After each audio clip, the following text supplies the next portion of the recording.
Assalamualaikum warahmatullahi wabarakatuh. Sebelumnya perkenalkan, nama saya Lutfiansyah Wainugraha.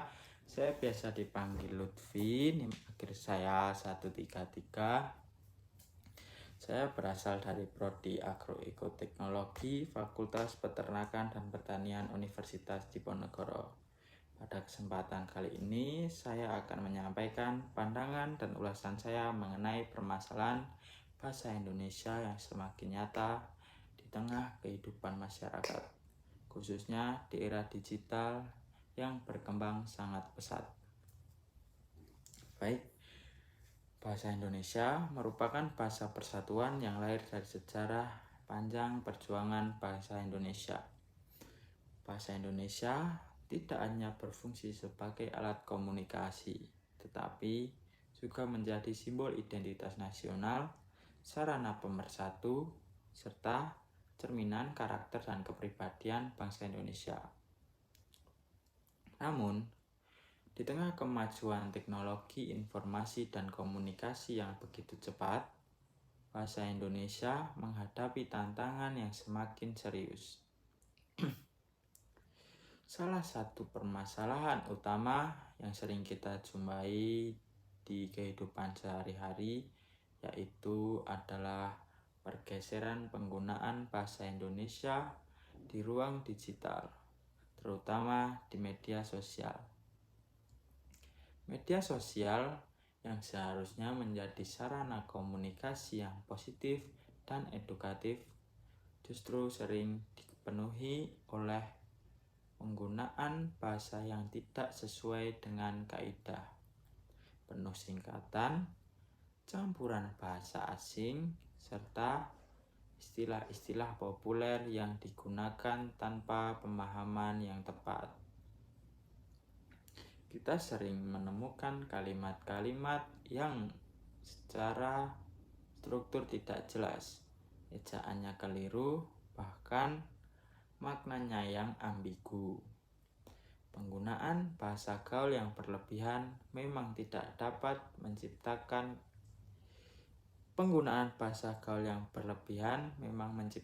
kesan santai dan akrab. Namun, jika digunakan tanpa batas dan tanpa konteks yang tepat, justru dapat melemahkan kemampuan berbahasa Indonesia secara baik dan benar, khususnya pada generasi muda dan generasi seterusnya. Pengaruh bahasa asing, terutama bahasa Inggris, menjadi faktor yang sangat dominan dalam membentuk kebiasaan berbahasa masyarakat saat ini. Kata-kata seperti insecure, random, mindset, overthinking, dan literally digunakan hampir setiap hari, bahkan dalam situasi yang sebenarnya menuntut penggunaan bahasa Indonesia yang formal.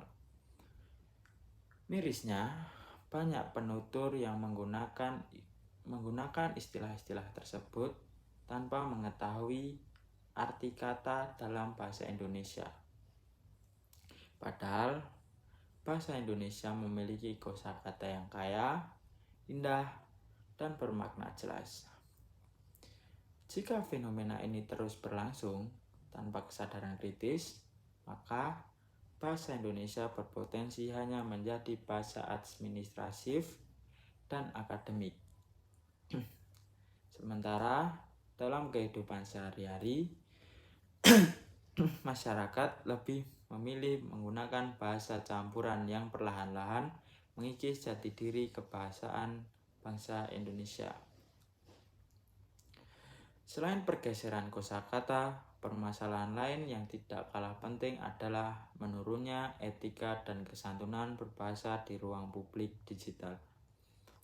Kebebasan berekspresi yang ditawarkan oleh media sosial seringkali disalahartikan sebagai kebebasan tanpa batas. Akibatnya, muncul berbagai ujaran kasar, komentar merendahkan, serta penggunaan bahasa yang tidak pantas dan tidak beradab. Padahal, bahasa Indonesia memiliki kekuatan yang sangat besar. Bahasa mampu membangun, tetapi bahasa juga mampu merusak.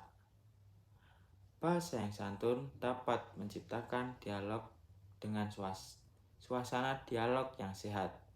Sedangkan bahasa yang kasar dapat memicu konflik dan perpecahan. Oleh karena itu, penggunaan bahasa Indonesia yang baik tidak hanya berkaitan dengan aturan kebahasaan, tetapi juga menyangkut nilai moral, etika, dan tanggung jawab sosial. Permasalahan kebahasaan di era digital juga berkaitan erat dengan rendahnya kesadaran literasi bahasa. Banyak masyarakat yang lebih mementingkan kecepatan dalam berkomunikasi daripada ketepatan dan kejelasan bahasa. Akibatnya, pesan yang disampaikan seringkali disalahartikan, menimbulkan kesalahpahaman, bahkan dapat menimbulkan konflik yang sebenarnya dapat dihindari jika bahasa digunakan secara baik dan bijak. Di lingkungan akademik, permasalahan ini juga mulai terasa. Tidak sedikit mahasiswa atau siswa yang masih kesulitan membedakan ragam bahasa formal dan bahasa non-formal,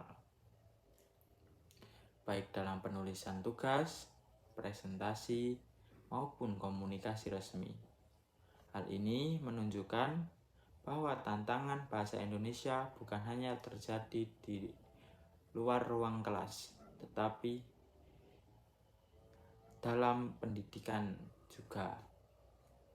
Di balik berbagai tantangan tersebut, terdapat pula peluang besar untuk mengembangkan dan memperkuat bahasa Indonesia. Kemajuan teknologi seharusnya tidak dipandang sebagai ancaman semata, melainkan sebagai sarana strategis untuk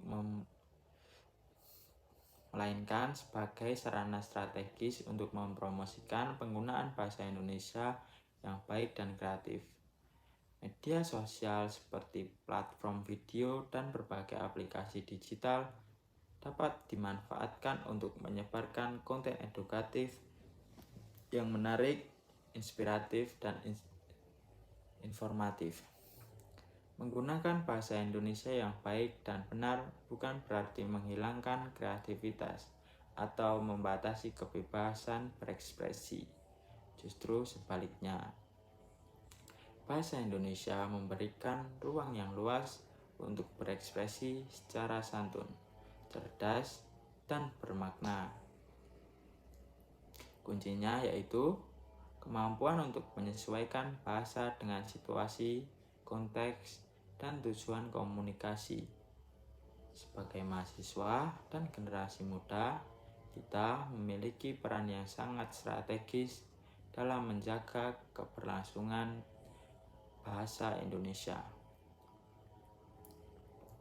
Kita dapat memulai dari hal-hal kecil seperti membiasakan diri menulis dengan ejaan yang benar, berbicara dengan kalimat yang jelas, serta menjaga etika dalam setiap bentuk komunikasi, baik secara langsung maupun melalui media digital.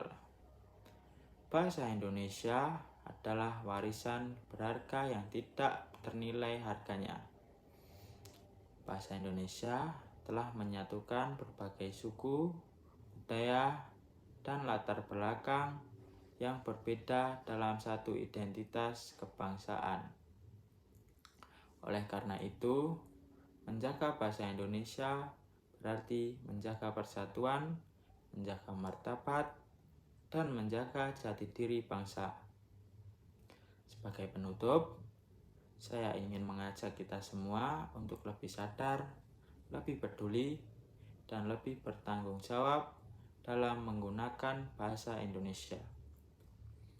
Mari kita jadikan bahasa Indonesia sebagai bahasa yang tidak hanya digunakan, tetapi juga dihargai, dibanggakan, dan dilestarikan. Dengan sikap yang bijak dan komitmen yang kuat, bahasa Indonesia akan tetap hidup, berkembang, dan bermartabat di tengah arus globalisasi dan kemajuan teknologi. Demikian pidato yang dapat saya sampaikan. Semoga apa yang saya sampaikan dapat memberikan manfaat dan menumbuhkan kesadaran bagi kita semua. Sekian dari saya. Assalamualaikum warahmatullahi wabarakatuh.